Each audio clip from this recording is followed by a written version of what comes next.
Hello friends, how are you? I hope you always fine in your home. Friends, today we are going to discuss on humorous topics. We like to listen jokes, we like to tell the jokes, we enjoy it very much. When we saw a funny incident, a smile automatically came on our face. Yeah, that is enjoyment. That is enjoy. Okay, so we like to tell about some comedian in our industry in our Maharashtra. I ask you this question: who is your favorite comedian? So my friends, someone said they liked Bhau Kadam. Someone said they like Nilesh Sabre. Someone says they like Kushal Badrike. Someone says they liked Shreya Bhugre. Friends, these are four famous comedians in our Maharashtra. Yes. So, okay, I know each and every student, each and every person like joke. Some want to tell joke, some want to listen jokes. So friends, today I tell you two jokes here. The first one, who said English is easy? Fill this blank with yes or no. आता मित्रांनो बघा, आपल्याला काहींना joke सांगायला आवडतो, काहींना joke ऐकायला आवडतो आणि काही जर असं फनी इन्सिडेंट आपण पाहिलं तर आपल्या चेहऱ्यावर लगेच कसा आनंद निर्माण होतो. तर आता मित्रांनो इथे एक जोक आहे बघा. Who said English is easy? म्हणजे कोणी सांगितलं बरं इंग्लिश ही सोपी भाषा आहे? आहे सोपी, पण हा जोक आहे बघा आणि फनी भाषा आहे बघा. तर कसं आहे म्हणजे बघा, fill this blank with yes or no. आता तुम्हाला काय सांगितलं, येस आणि नो बरं, त्या फिल इन द ब्लँक्स भरा. Okay, the first one, I don't have a brain. Use yes. Okay, yes I don't have a brain. होय, मला मेंदू नाही, मला डोकं नाही. दुसरं बघा, yes I don't have sense. होय, मला सेन्स नाही. Yes I am stupid. हो, मी मूर्ख आहे. म्हणजे बघा, येस म्हटलं तरी तीच वाक्य आली. आता नो म्हणून बघूया बरं. No I don't have a brain. नाही, मला मेंदू नाही. No I don't have a sense. नाही, मला सेन्स नाही. No I am stupid. नाही, मी मूर्ख आहे. म्हणजे बघा किती गमतीदार जोग आहे बघा हा. किती मजेदार किस्सा आहे की यस आणि नो जरी लिहिलं तरी वाक्याचा अर्थ बदलतच नाही आहे. नाव the second joke. Okay, what is the second joke is here. An old man had 8 hair on his head. म्हणजे एक वृद्ध माणूस की ज्याच्या डोक्यावर फक्त 8च केस आहेत. He went to a barber shop. तो कुठे गेला? बार्बर शॉपमध्ये गेला. बार्बर शॉप न्हावीचं दुकान. बार्बर इन अँगर आस्क्ड. मग बार्बरने त्याला बघितल्यावर राग आला आणि त्याने रागात विचारलं, शाल आय कट ऑर काउंट. म्हणजे मी कापू की mojo. Old man smile and sed. Old man मस्तपैकी शांतपणे हसला आणि हसत म्हणला, ए कलर इट. अरे रंग कर, कलर दे. Life is to enjoy with whatever you have with you. मित्रांनो बघा, हे जोक जरी असले तरी याच्यामध्ये काय सांगितलं आपल्याला त्यांनी की जीवन हे आनंदाने घालवलं पाहिजे. तुमच्याकडे जे आहे ना त्याच्यात तुम्ही आनंद माना. Very nice, very nice. मित्रांनो, friends, okay, I know all students like cartoons and cartoons films. Okay, so when I ask someone, "Arey, which is your best film? Which is your favorite cartoon films? Do you like cartoon?" Yes, everyone likes cartoon. Okay, someone likes Chota Bheem. Someone someone like Mighty Raju. Someone like The Lion King, very beautiful movie, very beautiful movie. And someone like Ferdinand, it is also very beautiful movie. Yes, so friends, now we come to know on previous discuss. We are going to collect information, we are going to share information about one of the most beautiful and famous person in all over the world, and that name is Mark Twain. Yes, friends, this is Mark Twain. This is the photo of Mark Twain. Okay, so let us see first की mark ट्वेन म्हणजे कोण आहे, त्याच्याबद्दल आता आपण काय करूया, थोडी माहिती घेऊया. ओके, तर मार्क ट्वेन कोण आहे? Okay, Mark Twain was the pen name of Samuel Langhorne Clemens. तर मार्क ट्वेनचं टोपण नाव जे पेन नेम आपण म्हणतो ना, ते काय, सॅम्युअल लँगॉन क्लेमेन्स हे त्यांचं नाव. Okay, next, he was a popular American writer. आणि ते कोण होते माहिती आहे का? तर ते अमेरिकेचे मोठे प्रसिद्ध असे लेखक होते. He was famous for his humorous stories, novels and other writings. आणि त्याचबरोबर ते कशासाठी फेमस होते? तर ह्युमर स्टोरीज, ह्युमर म्हणजे विनोदी. तर विनोदी कथांसाठी, नॉवेल्स कादंबऱ्यांसाठी आणि इतर लेखनासाठी मार्क ट्वेन हे फेमस होते, प्रसिद्ध होते. Many anecdotes related to Mark Twain are told and enjoy even today. आणि आपण बघतो आजसुद्धा ना त्यांचे काहीतरी किस्से, कथा, अँडॉट्स मीन्स व्हॉट, किस्से आणि कथा. आज म्हणजे ज्यांचे काही प्रसंग असतील तर ते आजसुद्धा सांगितले जातात. आणि आज जेव्हा आपण ते प्रसंग ऐकतो, आपण काय करतो, एन्जॉय करतो, त्या गोष्टीचा आनंद घेतो आपण. Yes, he was a great defender of human values like liberty, equality and fraternity. आणि तुम्हाला माहिती आहे का, त्याचबरोबर मार्क ट्वेन कोण होते? A great defender. Great defender, defender means समर्थक, बरं का. तर ते समर्थक होते. कसले समर्थक होते? ह्युमन व्हॅल्यूज, मानवी जे मूल्य आहेत तर त्यांचे ते समर्थक होते. तर मानवी मूल्य कोणकोणते? Liberty, equality, fraternity. स्वातंत्र्य, लिबर्टी, समानता, इक्वॅलिटी, बंधुता, फ्रॅटर्निटी यांचे ते समर्थक होते. आणि त्याचबरोबर ही ऑपोज्ड वॉर्स अँड इम्पेरियलिझम. आणि त्याचबरोबर ते विरोधक पण होते. ऑपोज म्हणजे विरोध करणे.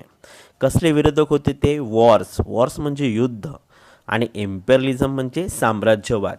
तर यांचा त्यांना विरोधच होता. आणि he supported the cause of labourers and of the black people in his country America. आणि त्याचबरोबर अमेरिकेतले जे कामगार होते आणि जे ब्लॅक पीपल मीन्स कृष्णवर्णीय, आणि जे कृष्णवर्णीय लोक होते तर त्यांच्या हितासाठी ते लढले अमेरिकेतल्या. सो माय फ्रेंड्स, आता ही जी माहिती होती ही आपण मार्क ट्वेन यांच्याबद्दल पाहिली. तर आता आपण काय करूया, now we are going to read some of the anecdotes in his life. म्हणजे त्यांच्या जीवनातले काही जे किस्से आहेत तर ते आपण बघूया. Okay, one day during a lecture tour. आणि ते नेहमी इकडे तिकडे व्याख्यान देण्यासाठी जायचे. तर एक दिवस ते व्याख्यान देण्यासाठी गेले, एका नवीन शहरात गेले. Mark Twain enter a local barber shop for a shave. बरोबर आहे. आता ते लेक्चरसाठी, व्याख्यानासाठी एका नवीन शहरात गेले. मग आता त्यांचं व्याख्यान म्हटल्यावर तर त्यांना व्यवस्थित असं दिसायला नको, आणि व्यवस्थित फ्रेश माइंड, फ्रेश चेहरा आणि व्यवस्थित चांगला लुक. मग त्यासाठी ते शेव करण्यासाठी न्हाव्याच्या दुकानात गेले. Twain told the barber was his first visit to the town. आणि मग ट्वेन यांनी त्या न्हाव्याला सांगितलं, बार्बर म्हणजे न्हावी, त्यांना सांगितलं, अरे बाबा मी या शहरात ना पहिल्यांदा झालो आहे, ही माझी पहिलीच भेट आहे या शहरामध्ये. मग आता there are conversation between barber and Mark Twain. Okay, मग बार्बर काय म्हणाला, you have chosen a good time to come. तुम्ही ना चांगला वेळ निवडला आहे बरं का या शहरात येण्यासाठी. मार्क ट्वेनला आश्चर्य वाटलं, ओ खरंच का? येस. मार्क ट्वेन, मग बार्बरने परत म्हणाला, Mark Twain is going to lecture here tonight. तुम्हाला माहिती आहे का, आज संध्याकाळी मार्क ट्वेनचं व्याख्यान आहे बरं का. You will want to go आणि तुम्हाला जायलाच पाहिजे. आय सपोज म्हणजे मला तरी असे वाटते. म्हणजे तो कोणाला सांगतोय? मार्क ट्वेनला सांगतोय. ॲक्च्युली न्हावी मार्क ट्वेनला ओळखत नाही बरं का. मग मार्क ट्वेन बोला, हो आय गेस सो. मला पण असंच वाटतंय. So have you bought your ticket yet? मग तुम्हाला तिकीट मिळाले का बरं? त्यांच्या शोचं तुम्हाला तिकीट मिळालं का? तिकीट काढले का तुम्ही? No not yet. नाही बाबा, नाही काढले मी अजून. Well it's sold out. सर्व तिकीटं विकली गेली आहेत. So you will have to stand. आणि मला असं वाटतं की तुम्हाला उभंच राहावं लागणार आहे. मग मार्क ट्वेन हसले. मार्क ट्वेनने एकदम फनी कमेंट दिली. त्यांनी काय म्हटलं? Just my luck. काय ना, माझं नशीबच असं आहे. I always have to stand when that fellow lecture. म्हणजे तो माणूस जेव्हा जेव्हा व्याख्यान देतो ना, तेव्हा तेव्हा मला उभंच राहावं लागतं. Yes, that is very funny incident happen with our famous writer mark ट्वेन. त्यांच्याबरोबर असा घडलेला एक घटना. आता दुसरी एक दुसरा काय बरं किस्सा आहे तो आपण बघूया जरा. Mrs Stowe was living for Florida one morning. एक दिवस काय झालं, एका सकाळी मिसेस स्टो म्हणजे त्यांच्या शेजारी बरं का. तर त्यांच्या शेजारी एक दिवस बाहेरगावी जायला निघाल्या, फ्लोरिडाला जायला निघाल्या. क्लेमेन्स म्हणजे कोण? मार्क ट्वेन. तेव्हा लहान होते ते. Ran over early to say goodbye. आणि मग यांना वाटलं चला बाबा मिसेस स्टो कुठे जरा बाहेर जात आहे तर आपण त्यांना जरा गुड बाय करून येऊ, त्यांना जरा निरोप देऊ आपण. आणि मग ते धावत धावत गेले त्यांच्याकडे. On his return Mrs Clemens regarded him disapprovingly म्हणजे नापसंतीने. आणि मग त्यांनी नापसंतीने काय म्हटलं माहिती आहे का? जेव्हा ते परत जात होते ना, तर नापसंतीने त्यांनी काय म्हटलं मिसेस स्टोने? Why you haven't on any collar and tie. अरे तुझ्याकडे कॉलर आणि टाय नाही आहे का? You haven't on any collar and tie असं त्यांनी म्हटलं. He said nothing. त्यांनी त्यांना काहीच उत्तर दिलं नाही. Went up to his room. त्यांच्या खोलीत गेले. did up these items in a neat package and sent it over to Mrs. Stowe by a servant. मग काय झालं माहिती आहे का? ते त्यांच्या रूममध्ये गेले. त्यांनी कॉलर आणि टाय घेतली, ती मस्तपैकी पॅक केली. जसं आपण एखाद्याला भेटवस्तू देतो, गिफ्ट देतो, तशी पॅक केली. आणि आपल्या नोकराला सांगितलं की बाबा हे पॅकेट आहे ना, हे त्यांना नेऊन दे. आणि त्या पॅकेटवर त्यांनी लिहिलं, एक लाईन लिहिली. काय लिहिली? Here with receive a call from the rest of me. तर माझ्यातील जो उर्वरित भाग आहे ना, त्याचा तुम्ही स्वीकार करावा. असं त्यांनी काय केलं, त्यांना त्या गिफ्टवर एक लाईन लिहून ते गिफ्ट त्यांना पाठवली. Funny incident. म्हणजे त्यांनी असंच म्हटलं की अरे बाबा तुझ्याकडे कॉलर अँड टाय नाही का? मग ते धावत धावत गेले आणि त्यांनी काय केलं, कॉलर अँड टाय एका गिफ्ट पॅक केली. आणि ती त्यांनी काय सांगितली की मी आलो होतो ना, आणि ज्या गोष्टी माझ्याकडे नव्हत्या तर त्या मी तुम्हाला आता पाठवतोय, त्याचा पण तुम्ही काय करा, स्वीकार करा. That is a funny incident. Yes. आता पुढची घटना काय झाली बरं? पुढचा किस्सा काय होता त्यांचा? One day Henry Irving. एक दिवस काय झालं, हेनरी आयर्विंग, हेनरी आयर्विंग हे सुद्धा खूप मोठे लेखक आहेत बरं का. तर त्यांचे चांगले मित्र आहेत. तर हेनरी आयर्विंग एकदा काय झालं, Irving in the mist of telling mark ट्वेन अ ह्युमरस स्टोरी. आणि त्यांनी काय केलं माहिती आहे का? त्यांनी एक दिवस त्यांना मार्क ट्वेनने एक चांगला किस्सा सांगत होते, असा ह्युमरस स्टोरी, एक चांगली अशी विनोदी गोष्ट सांगत होते. ॲब्रप्टली स्टॉप्ड. आणि सांगता सांगता काय व्हायचं, ते थांबायचे. And examine his friends face. आणि ते काय करायचे, त्यांच्या मित्राच्या चेहऱ्याकडे बघायचे. मित्र म्हणजे कोण? मार्क ट्वेन. तर ते मार्क ट्वेनच्या चेहऱ्याकडे बघायचे आणि मग त्याला प्रश्न विचारायचे. You haven't heard this, have you? मला खरं सांग, तू ही गोष्ट याआधी ऐकली नाही आहेस ना? हो ना? बरोबर बोलतोय ना मी? He ask. मार्क ट्वेन assured him that he had not. मग मार्क ट्वेन त्यांना खात्री द्यायची, नाही बाबा मी काय ऐकली नाही अजूनपर्यंत. व्हेन सम टाईम लेटर, मग काही वेळानंतर काय व्हायचं? Irving again pause. आयर्विंग परत गोष्ट सांगायचे, परत थांबायचे. And again pose the questions, आणि परत तोच प्रश्न विचारायचे की बाबा तू ही गोष्ट कधी ऐकली आहेस का परत? मार्क ट्वेन अगेन रिअश्युअर्ड हिम. मार्क ट्वेन परत त्यांना खात्री द्यायचे की नाही बाबा मी अजून ऐकलेली नाही. देन अप्रोचिंग द क्लायमॅक्स, आणि जेव्हा त्या गोष्टीचा शेवट आला ना, शेवट की आता चला शेवट सांगायचा आहे गोष्टीचा, Irvin broke off once more. आयर्विनने परत एकदा प्रश्न विचारला, are you quite sure you haven't heard this? मला खरं सांग बरं, तू ही गोष्ट ऐकली नाही आहेस ना? हे डिमांडेड सस्पिशियसली, आणि त्यांनी एकदम संशयाने विचारले हे. मग मार्क ट्वेनने शेवटी उत्तर दिलं आहे. Mark Twain finally replied, I can lie once. मी एकदा खोटं बोलू शकतो. I can lie twice for courtesy sake. Okay. त्यानंतर मी कसं एक शिष्टाचार म्हणून, चला बाबा मित्र आहे म्हणून मी दुसऱ्यांदा खोटं बोलू शकतो.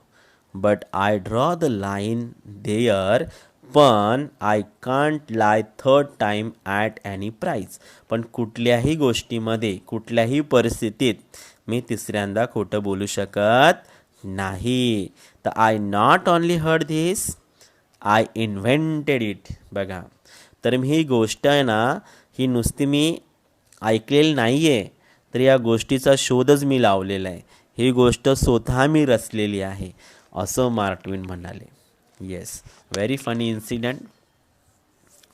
ना आता पुढचा आपण बघूया कुठला प्रसंग घडला. One day during his tenure as the editor of a small Missouri newspaper. एके दिवशी काय झालं माहिती आहे का? ते एका छोट्या मिझुरी वृत्तपत्राचे संपादक होते. म्हणजे मिझुरी न्यूजपेपर, मिझुरी एक छोटासा न्यूजपेपर आहे, वर्तमानपत्र, त्याचे ते संपादक होते. Mark Twain receive a letter from a reader. आणि तेव्हा ना त्यांना एका वाचकाचे पत्र आले, म्हणजे जे न्यूजपेपर वाचतात ना त्यांच्यापैकी एकाने त्यांना पत्र लिहिले. आणि पत्रात काय लिहिलं माहिती आहे का? Who had found a spider in his paper. तर पत्रात असं त्यांनी लिहिलं की अरे चा, मी वर्तमानपत्र वाचलं ना, त्याच्यामध्ये मला स्पायडर सापडला. Spider in a spider, spider म्हणजे कोळी. He wondered whether this a portended good or bad luck. मग त्यांना असं जाणवलं की मला तुम्ही आता कृपया सांगा की मी पेपर वाचताना मला त्या पेपरमध्ये, वृत्तपत्रामध्ये मला एक कोळी सापडला, तर तो शुभशकुन आहे की अपशकुन आहे, असं त्याला प्रश्न पडला. मग मार्क ट्वेनने त्याला उत्तर दिलं. मार्क ट्वेन replied, finding a spider in your paper. Okay, म्हणजे तुझ्या वृत्तपत्रामध्ये, तुझ्या वर्तमानपत्रामध्ये तो कोळी सापडला, is neither good luck or not bad.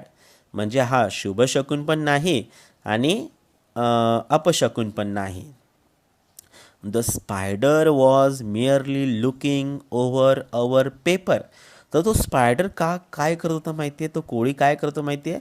तो पूर्ण पेपर असा बघत होता. आणि का बघत होता माहिती आहे? To see which merchant was not advertising so that he could go to the store and spin his web across the door. Yes. मग त्याने का बघितलं माहिती आहे? की तो असं बघत होता की बाबा या पेपरामध्ये कुठल्या व्यापाऱ्याने जाहिरात नाही दिली आहे. मग ज्या व्यापाऱ्याने जाहिरात दिली नाही तो त्याच्या दुकानात जाईल आणि त्याच्या दरवाज्यावर काय करेल? त्याचे झाडे तो विणेन. And lead a life of undisturbed peace ever afterward. Yes. आणि काय, ती झाडं पण विणेन आणि कुठलाही इंटरप्ट, कुठल्याही व्यत्ययापुढे त्याचं काम तो काय करेल? तिथे सुरू ठेवेल. त्याचं जीवन तो जगेल, व्यतीत करू शकेल.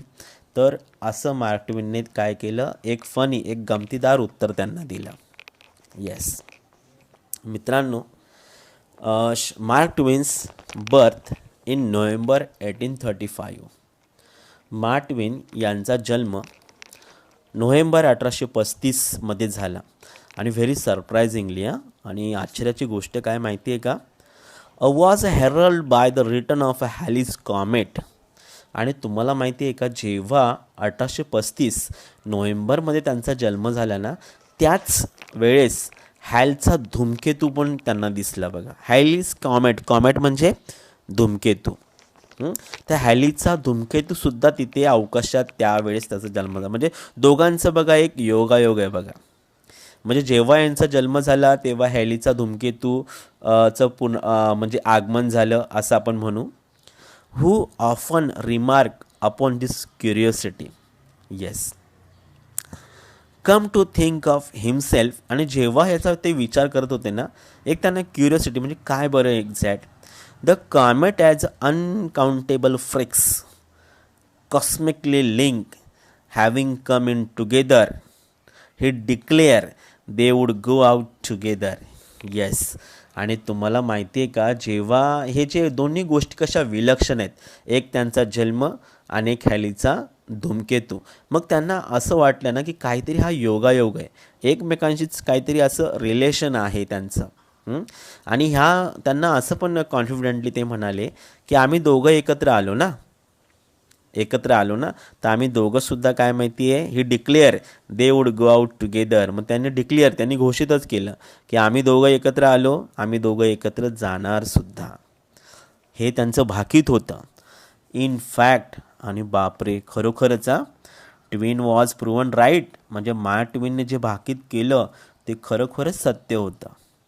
On the night of his death in April 1910, जेव्हा एप्रिल 1910मध्ये मार्क ट्वेन यांचं निधन झालं ना, व्हेरी सरप्रायझिंगली, व्हेरी अमेझिंग, एकदम आश्चर्याची गोष्ट आहे.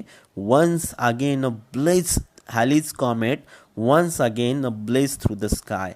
आणि बरोबर त्यांच्या निधनाच्या रात्री हॅलचा धूमकेतू पुन्हा आकाशामध्ये झळकला, पुन्हा आकाशामध्ये दिसला. That is a coincidence. Yes, so this is the life. This is the some anecdotes of our Mark Twain, and he was very very very famous writer. So my friends, that is the story of Mark Twain, and I hope all of you are understood my points.